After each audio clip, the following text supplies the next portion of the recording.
मेरे प्यारे बच्चों, आप सभी का स्वागत है आपके अपने YouTube channel Aftab study classes में। बच्चों, आज की इस वीडियो में हम लोग क्लास 10th के लिए एक्टिव पैसिव वॉइस सीखेंगे, जो परीक्षा की दृष्टि से बहुत ही महत्वपूर्ण है। ठीक है, तो यहाँ पर देखिए, पहला वाक्य लिखा हुआ है, आई एम टीचिंग यू।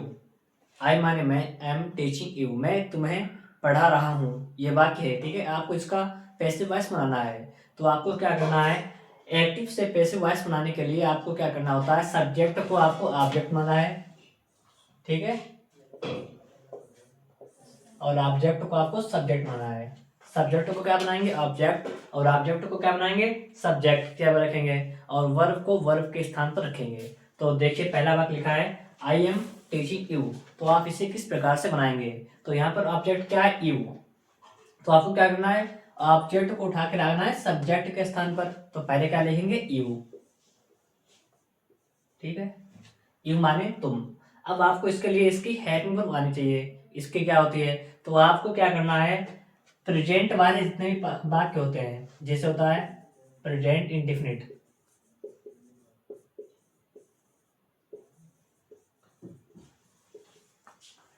इसकी होती है इज, आर, एम। ठीक है, अगर बाकी प्रेजेंट इंडेफिनिट टेंस का है तो उसके साइकिल क्या लाते हैं पैसे में, इज, आर, एम। अगर बाकी प्रेजेंट कॉन्टिन्यूस का है तो इसमें लगाते हैं is being, are being, am being. आपको पता होना चाहिए, अगर कर्ता एक वचन है तो लगाएंगे इज बीइंग, कर्ता अगर बहुवचन लगाएंगे आर बीइंग, और अगर कर्ता आई है तो लगाना है एम बीइंग। ठीक है, तो क्या लगाएंगे, यू माने तुम, यू के साथ क्या लगाएंगे, आर, क्योंकि I, we, you, they, boys, girls ये कर्ता बहुवचन होते हैं, लाएंगे आर, यू आर। फिर क्या करना है, बीइंग, यू आर बीइंग। ये तो इसकी हेल्पिंग वर्ब हो गई, तो होगा यू आर बीइंग। अब लिखा है टीच, टीच माने पढ़ाना, ये क्रिया की फर्स्ट फॉर्म है। ठीक है, टीच माने पढ़ाना, तो आपको इसमें इस क्रिया की थर्ड फॉर्म लगानी है। अगर वाक्य पैसिव का है तो आपको सभी वाक्यों में क्रिया की थर्ड फॉर्म लगानी है। तो टीच, टॉट, टॉट, तो जाएगी taught, you are taught, you are being taught. ठीक है, और सब्जेक्ट को आपको ऑब्जेक्ट बनाना है, तो उससे पहले आपको बाय लगाना है। ठीक है, बाय, बाय। आई का ऑब्जेक्ट होता है मी। ठीक है, ऑब्जेक्टिव बेस होता है मी, तो आएगा हो जाएगा मी, तो हो जाएगा you are being taught by me, तो हो जाएगा तुम मेरे द्वारा पढ़ाए जाते हो। इसका इस प्रकार से बन जाएगा। तो देखिए, दूसरा वाक्य लिखा है, प्लीज ओपन द डोर, कृपया दरवाजा खोलिए। तो आपको और इस प्रकार के वाक्य मिल जाए जिसमें प्लीज लिखा हो, या उसमें लिखा हो काइंडली ओपन द डोर। तो आपको इसे किस प्रकार से बनाना है, तो इसके लिए आपको क्या करना है, प्लीज के स्थान पर आपको लिखना है यू आर रिक्वेस्टेड टू। क्या लिखेंगे, you are requested to. Please के स्थान पर आपको ये लिखना है, चाहे भाई कैसा भी हो, आपको प्लीज को हटाना है और लिखना है यू आर रिक्वेस्टेड टू। अब आगे जो भी लिखा हुआ है आपको वही लिख देना है, सेम टू सेम।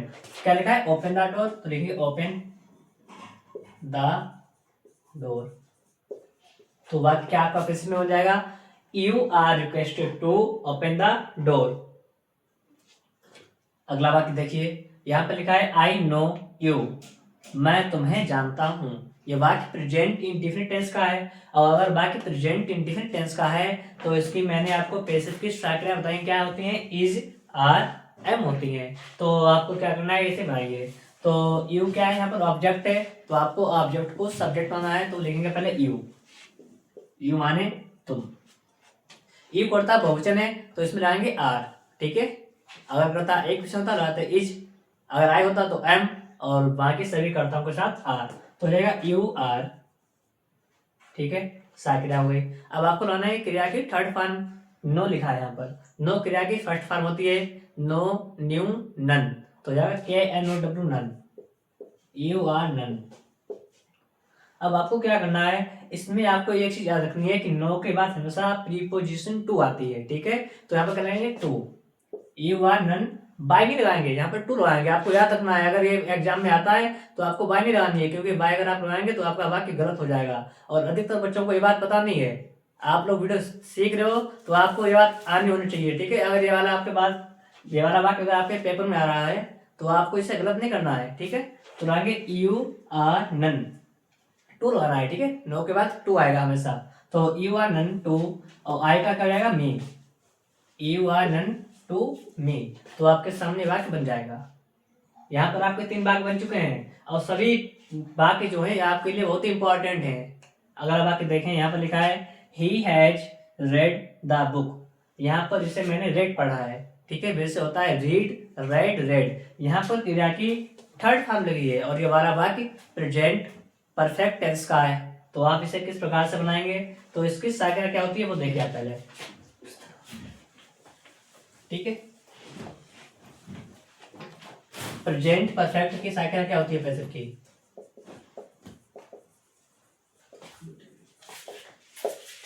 ये होती है हैज बीन और हैव बीन, ठीक है। तो इसे बनाएंगे, इसमें ऑब्जेक्ट क्या है, द बुक।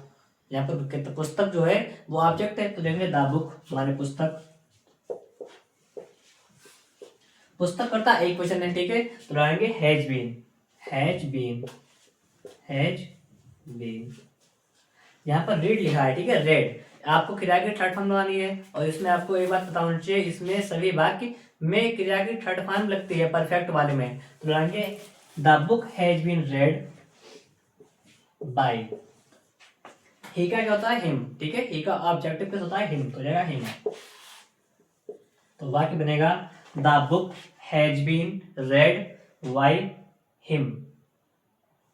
अगला वाक्य देखिए, लिखा हुआ है दे वर प्लेइंग हॉकी। आपको एक बात पता होनी चाहिए, अगर वाक्य प्रेजेंट परफेक्ट कॉन्टिन्यूअस टेंस का है, या पास्ट परफेक्ट कॉन्टिन्यूअस टेंस का है, या वाक्य फ्यूचर कॉन्टिन्यूअस का है, या वाक्य फ्यूचर परफेक्ट कॉन्टिन्यूअस टेंस का है, इन चारों के टेंस एक्टिव पैसिव वॉइस नहीं बनते हैं। इसका वाक्य सिर्फ एक्टिव में रहता है, इसका पैसिव वॉइस नहीं बनेगा, ठीक है। तो यहाँ पर लिखा हुआ है दे वर प्लेइंग हॉकी। तो आप इसे किस प्रकार से बनाएंगे, तो इसमें ऑब्जेक्ट क्या है, हॉकी। तो आपको ऑब्जेक्ट को पहले सब्जेक्ट माना है, तो लेंगे हॉकी। इसकी संज्ञा होती है was being, were being. Hockey एक क्वेश्चन है, लाएंगे was being, hockey was being. Play माने खेलना, और आपको इसमें लानी है क्रिया की थर्ड फॉर्म, तो जाएगी played, PLAYED। Hockey was being played by, देखा ऑब्जेक्टिव क्या होता है, देम, तो जाएगा them. Hockey was being played by them. तो यहाँ पर आपने आज एक्टिव पैसिव वॉइस सीखे हुए हैं। अगर आपको वीडियो अच्छा लगा है तो आप लोग वीडियो को लाइक करें और चैनल को सब्सक्राइब करें।